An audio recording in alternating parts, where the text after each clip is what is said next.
Hi and welcome to another edition of Telebox, and this week we're going to be having a look at the new BBC sitcom starring Josh Widdicombe, easily and memorably entitled Josh.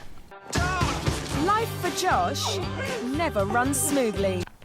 Now, the first thing that I have to say about Josh is that I like him. I like Josh Widdicombe. I think he's a good performer. I think he's humorous. He's witty. He's a good stand-up. I enjoy him on The Last Leg. I thought he was great on Mock the Week. I think he's good on Have I Got News for You.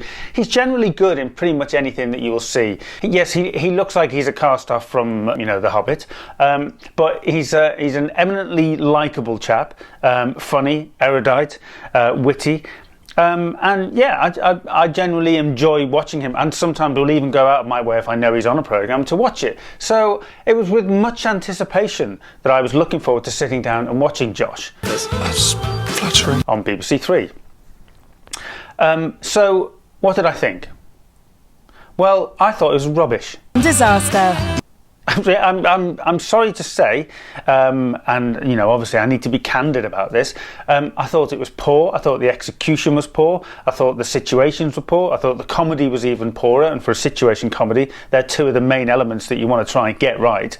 I thought the writing was particularly slack. I just felt that I was left with the feeling that it was kind of, well, a commissioner at BBC Three has gone, well, it's Josh Widdicombe. Of course we're going to commission this. Of course it's going to be great.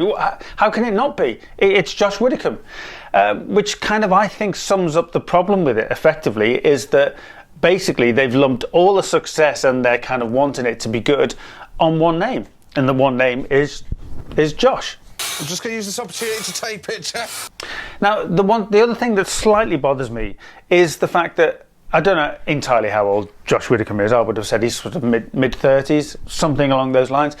Now, the situations that we find Josh in the situation comedy, Josh, is that he's a sort of 20-something sort of slacker student, and kind of it seems to be sort of the machinations of situations, the hilarious situations he finds himself sort of tied up in. I'm stuck on a Mexican mouse ride on Clacton Pier. What? Really? Is this where we're at? Is this what we call clever cutting-edge comedy on BBC Three? No, I don't think it is. So you and your jokes just toddle off home now. There's a good lad. Oh, and that's the other thing as well. What is it that venerable comedy stars like Jack Dee and Jennifer Saunders, for crying out loud, saw good enough in Josh for them to want to appear? Now, I can understand from Jennifer Saunders' point of view, because actually the aforementioned flatmate female is actually the daughter of Ade Edmondson and Jennifer Saunders. So there was possibly a kind of, Mum, well, we're doing this nice little sitcom. Have you got half a day? Yes, I'm sure I have, darling. That kind of thing.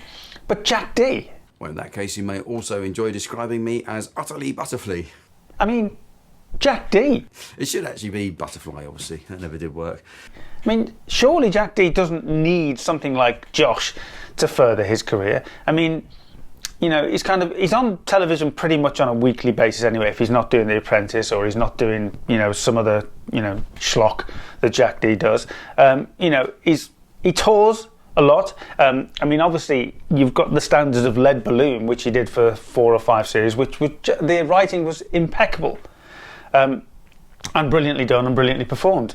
And then for him to appear in what feels like a real sort of cardboard cut-out character, he plays the landlord in this, even down to sort of Jack's stupid voice. It's way beyond your capabilities, Josh. Which is just like, he does that in his stand-up to take the piss out of other people, and now you find he's doing it himself. It's a bit kind of TV eating itself. So I've watched 2 episodes of Josh up to now, because the first episode I so wasn't impressed. So I thought, right, give it its due, I'll wait for the second episode. No, it's bobbins. I think it's a poor effort. I think it's been ill-conceived. I think it's been hastily done, and I think it's the BBC commissioners thinking, well, it's Josh Widdicombe, how can it not work? I can tell you why, because it doesn't. So, as far as I'm concerned, in the Telebox rating that is now legendary, 5 is obviously tremendous. 5 cups of tea, that is tremendous, and anything less than that could do better. I give Josh 2 cups of tea out of 5.